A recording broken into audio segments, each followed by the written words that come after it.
You surf the web,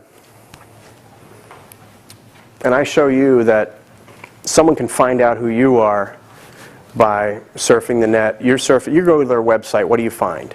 Okay, now, this is what I call it. Anybody remember the commercial from the 70s? The Breck shampoo commercial? This is what I call, in cybercrime, I call the shampoo commercial principle. This is when he told two friends, they told two friends, and so on, and so on, and so on. Now you're blown.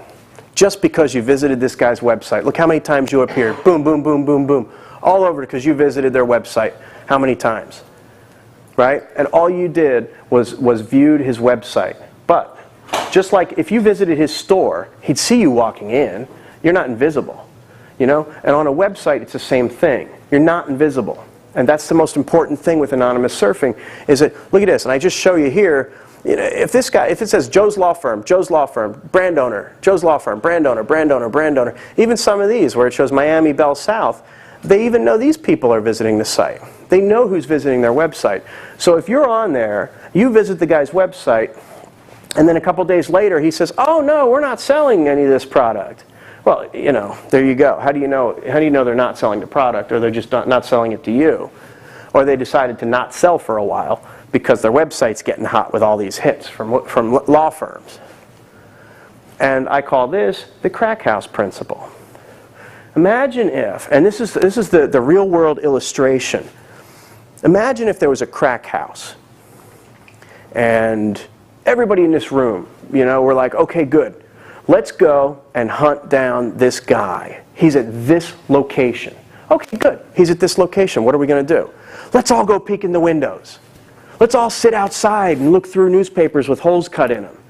You know, he's going to be gone within minutes, if not a day or two. He's going to be completely gone. And that's what happens with websites. So if you think of a website as a crack house, how would you approach a crack house? You would do it carefully, and you would plan how visible you were going to be, if any, to this location.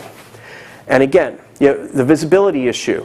You could tip off the subject. They're harder to investigate. And also the accessibility issue. They can block your IP address. For example, if you visited their website from your company, they can say, you know what? I know they're visiting my site. I'm going to make it so they can't even see my website from that IP address. So now you're completely blocked from seeing their site. Or, to make it even more generic, maybe they'll just send you to their site that has no offending product on it. And they can do that. It's very easy for certain visitors. And they can just click a button and say, okay, this guy visits this website and everybody else visits this one. They can block it by region. See, like, they can block entire cities or states. Like, for example, if somebody knows the entire fashion industry is in New York, or the entire software industry for the most part is in the Silicon Valley, why don't they just say, you know what, I'm going to block everybody in those regions from seeing my product. Everybody else in the world can buy. I can still get by without that region. So they can block certain states and countries.